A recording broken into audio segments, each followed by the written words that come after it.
from your radio show, it sounded like you guys had some good talks yesterday. What was the most important thing you wanted to get across to your guys yesterday, just in meeting with them? Well, I think there were several things, but I think that the big thing is you don't go from being a really good team to a bad team overnight. You have bad days, but certainly the biggest thing that I think is I think we have prepared to not be as successful here of late because we haven't practiced very well. So and that was a big thing is the intangible aspect of it. You're never going to look good on what you run or whatever if you don't have energy and certain intangibles, and we like against Oklahoma State, it was I know people may not disagree, it was much better in West Virginia. We just missed free throws, we missed shots, and they made shots. They made the same shots we missed, and of course that's basketball, but there's a lot of things that we got to tighten up and paying attention to detail and liking playing together. That we did so well early on, but I feel like the ball's sticking a little bit now. We're not sharing it quite as well as we did earlier. You mentioned like screening too. Is it just some of those little details? Well, that's a big detail, but yeah, our we don't set we're not a team that I'd say consider setting a ton of screens, but we have certain actions we love to run, and we haven't done a good job forcing help or freeing guys off screens. So that's something that we got to get better at and stronger at. I'm wondering about just the characteristic of the Big 12 this season.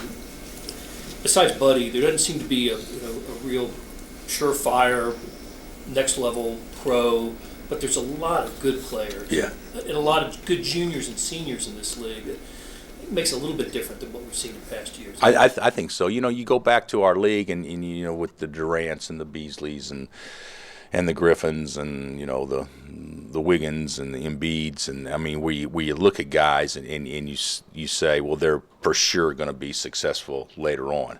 I don't know that you can positively say that about all our guys in our league, but I think we'll have a lot of guys in our league make rosters, which. And a lot of times, better ball translates to experience, and I do think there's been some better games this year, in large part because you're playing with upperclassmen. Like Texas positively has a pro, and they probably have multiple pros that are just young, but they positively have one. Oklahoma State positively has one. He's just young. Iowa State, is of course, George is probably as tough a matchup as there is, but people that I visit with think that Morris could be as good as any true point guard in the country. And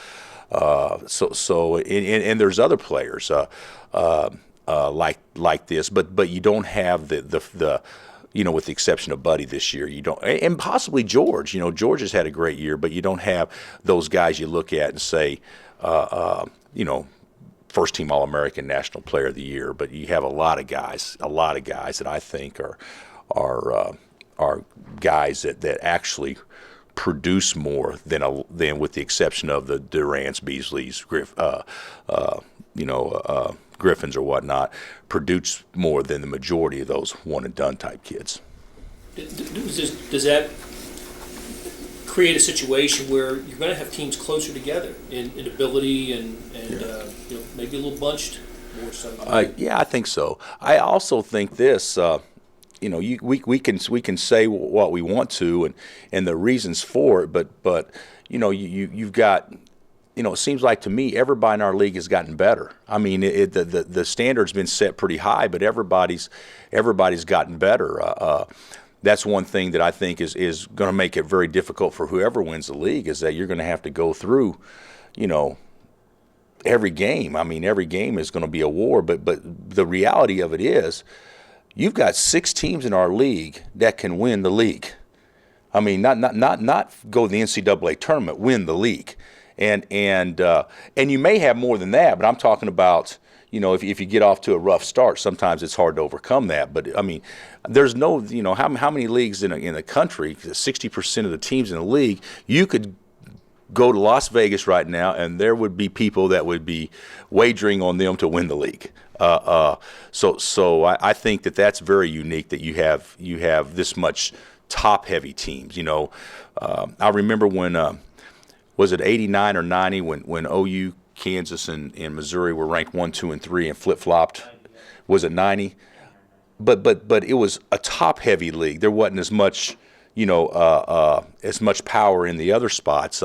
This year it's ridiculous. And then you see K-State, our first place team, could have easily lost last night at home to K-State. K-State played their tails off and could have won that game. And then you see a team that obviously handled us easily, and you got the team that we play on Saturday go out there and don't make it look easy. I'm not saying that at all, but control the game from start to finish. So it's going to be a wild year, probably wilder than it's ever been, I would think. I don't know how much you watched when they had Ridley, but how have they adjusted without him? Well, Cameron was having a great year. I think they're they're obviously playing a little smaller. They still have two bigs, that they throw out that they throw at you that are legitimate fives. So instead of having three, now they have two. eBay's as good a defensive presence as we have in our league, and then they're playing. Although Lambert is a big guy, but they play small with him because he shoots so many threes, and Mack is a guy that comes in and is smaller, and he's a perimeter player playing the four. So I do think in some ways when you play with a stretch four, you become harder to guard. And although Texas was doing that with Cameron also, but I do think it'll make it harder to guard. But the other thing is defensively, they picked up their pressure, because eBay can get out there and trap ball screens and do a lot of things that maybe Cameron wasn't quite as good at. Bill, have you seen any common themes with your defensive performances the last few games? Or is there any specific breakdowns or things that you haven't liked?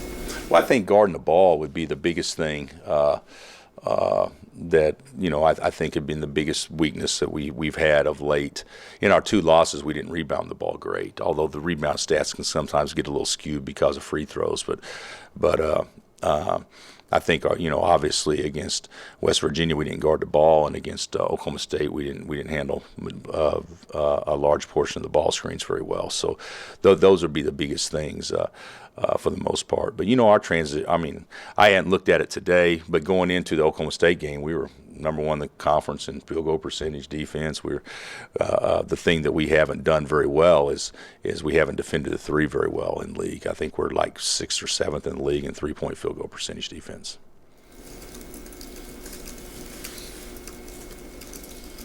Maybe a couple weeks ago, I think you'd mentioned that maybe Texas was kind of the sleeping giant, so to speak, in this thing. What was it back then that you kind of saw that maybe they're doing now? Players, athletes. We talk about teams that are athletic.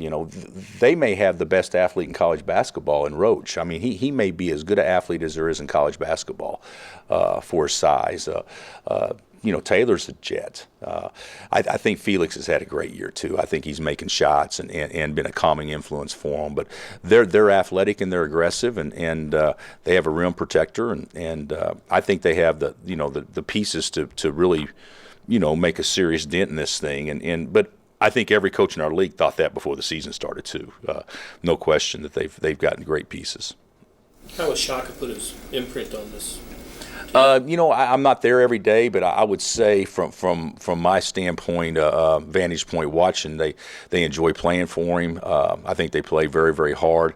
I think they're one thing that they've done a ton of that's a little different than Rick. Rick switched defenses, but not to the extent that Shaka does. Shaka, they'll switch all the time on doing things differently, on down ball screens, and then the next time out they're trapping all ball screens, or they do a good job of keeping you off balance, and certainly pressure more. They're pressuring more now in the full court. But to me, putting your handprint on it is more from a personality standpoint and a recruiting standpoint, and from what everybody tells me, he's well liked in the state, and the staff works hard, and it's definitely a very positive feel from what I hear.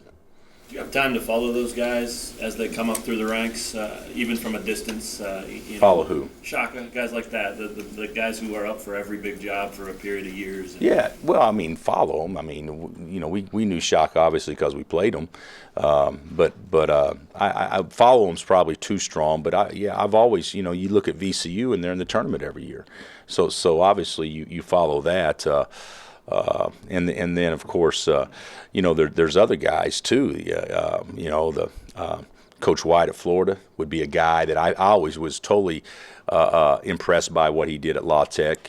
Because I played at La Tech and been there, and I thought it was very impressive what he did. And of course, what Coach Miller's doing at Dayton, I think, is very impressive. And there's others, but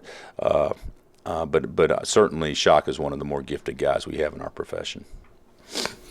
Bill, you said the other night that Frank is healthy and maybe he's a little sore, but is he the type of guy that if he was battling something, he might not even tell you just because it's sort of his personality? No. Well, I would hope that he would, but the reality is that he wouldn't. Now if he's got an injury, yeah. That would be a different deal. He'd get with Bill and they'd work on that. But as far as something, bothering him or feels tired or whatnot, no, he would never say a word. I'm fine, Coach. That's just kind of how Frank is.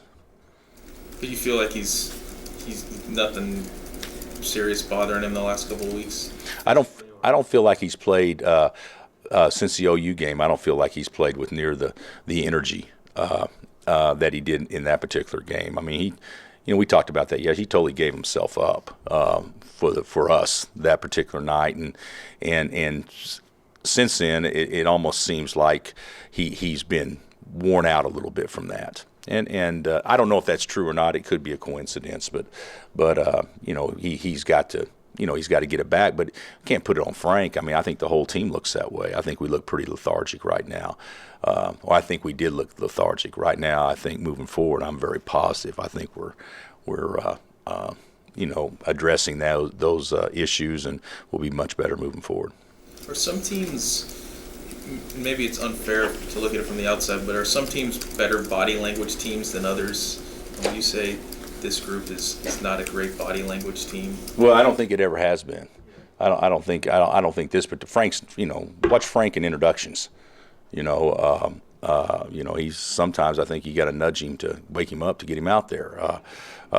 Perry's not exactly Mr. Personality when you talk about showing emotion like that, and Wayne's got some of that in him, but the reality of it is that's not who we are. That's not for the most part who we are. But when we are that way, which we have been that way, it's amazing how it picks everybody else up. It's contagious. And so, we talk about that and showing emotion and that kind of stuff. I heard somebody text me and said, "Hey, your guys act like they don't care." That's the biggest crock of bull ever. I mean, just they care a lot. But I think sometimes stress and things like that keep you from probably being the way that you want to be all the time. But certainly but for us to have a chance to have a great season, I do think that's an area that we have to improve, and that's something we certainly identified. To get out of your comfort zone, give yourself up, show emotion. If Perry were to do that, it'd be so contagious. But it's just not in his DNA right now to do that. You said you're encouraged it's going to get better. I guess why are you encouraged? Because it's a new day. I felt pretty good with our guys after we talked to them yesterday. The thing about it is, and you guys know this. Did the Chiefs did they get off to a bad start?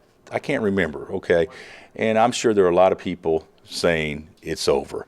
I remember one of the media people last year saying the Royals were the biggest disappointments ever, and it's ruined his life, his adult life, because they haven't done anything. And I looked at the standings, and they were 21-22.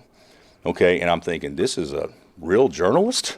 Not present, by the way. So, and they go on to the World Series. Everybody goes through funks like this. I mean, Royals won the World Series. Didn't they have a crappy end of August and early September? I mean, that's what happens in sports.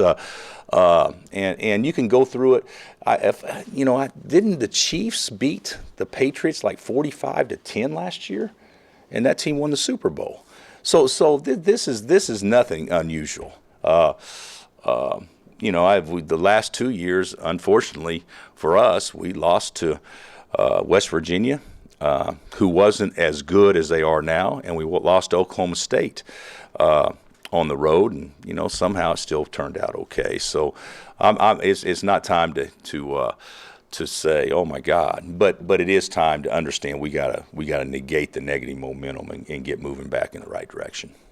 Talked a little about your non-conference schedule not being as tough as normal. Was that by design because of how strong you thought the league might be? No, but I will tell you this. I think going into Oklahoma State game, we played the third hardest schedule in the country. So there were some things about our schedule that maybe wasn't like last year, or the last 3 years or whatever it was. But thank goodness it wasn't, because I mean, how can you play 18 wars plus Kentucky during your conference season plus everything else? I mean, that would be too much. I think the way that it was scheduled, I think we did a pretty good job in that area. Well, John Hato's being honored this weekend at a dinner. If you enjoyed getting to know him, and do you remember him as a player? Yeah. I actually remembered John pretty well as a player. He wore that stylish face mask that was pretty cool back in the day. But the thing that I've known John a while. John was a big reason why I came to Kansas. When the job opened, he basically called and said, "Now listen here, this is what we're going to do, and this is what you're going to do."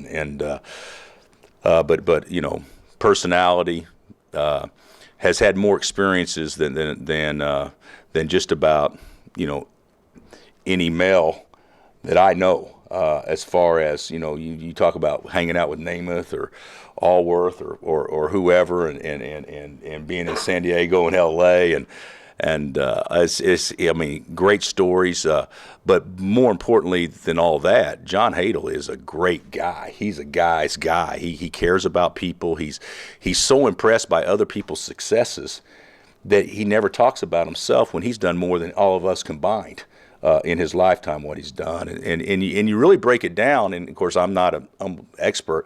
This guy at one time was like one of the 5 or 10 leading yardage passers in the NFL, AFL, and didn't even play quarterback in college.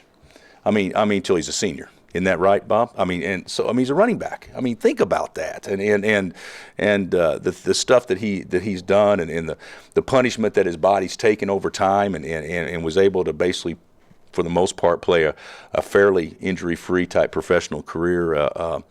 He's been really good for Kansas, and a great ambassador. What did you think of Crappy golfer though, never was any good at golf, but for the most part, yeah, he's great.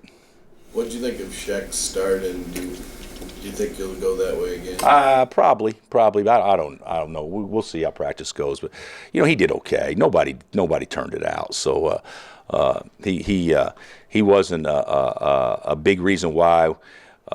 When things went well, but he certainly wasn't the reason why when things didn't go well. So, I don't think it was a marquee type performance, but I don't think you could really say that about anybody on our team that particular night. When you look at your last couple losses, how much does just like missing some bunnies inside kind of kill momentum, and that's a little harder when you're on the road to overcome? I think so. I think.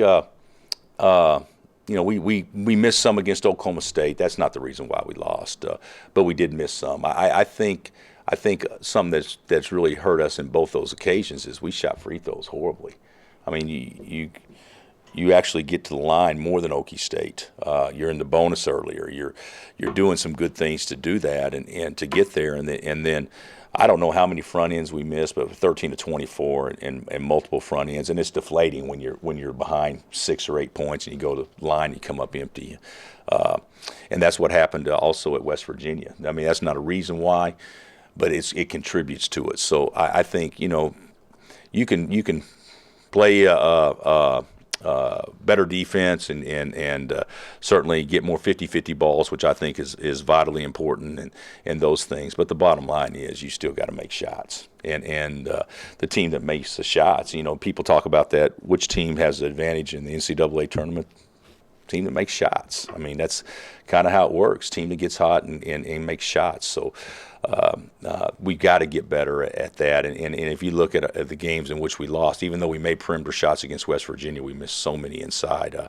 But the last two games, I could be wrong, I think we're 11 of 41 or 42 from three. And, you're not going to look good when that's the case. And so we got to do a better job of stepping up and making shots. But better ball movement would also help with that. Do you expect to have Brandon back? According to Bill, he should practice today. But I haven't, yesterday he felt a lot better, but I haven't talked to him today since he's got a couple of treatments. So, but Bill feels like today he should be able to practice. Can I ask one thing? Are you surprised at Withy? Did you ever know that he would be able to play well in the NBA? Well, I mean, I didn't know it when he first got here. Give Jeff props because his first year eligibility, he was our sixth big guy. He never played, never. I mean, but look who he had in front of him. But he hung in there, and he actually, you guys won't, I'll remember it, but he had a goose egg at Missouri, and we lost the game on the last possession, and came back, and I was upset, and he was upset, and the players were upset, and I remember him the next day in practice, the day before we played Baylor, all he did was just run around Allen Fieldhouse the whole practice, and then he goes down to Baylor, and if I'm not mistaken, got 25 or 27, and he took off from there, and it was it was great for it to see because I think at that moment he fell in love with ball, and I could be wrong, but and then of course his senior year was off the charts. His junior year was too. I mean, he was great. He's got more block shots than anybody in the history of the NCAA tournament other than Tim Duncan, and Tim leads him by one. So that's pretty remarkable. You only play in two NCAA tournaments. Well, this is sort of a wild question, but I see your guys riding those hoverboards after the games. You ever worry about those? Like a couple of coaches have banned them. Some started banning them. Yeah. Yeah, we haven't done that yet. There's actually been some schools that have banned them. There's been like 30 schools across the country that have banned them.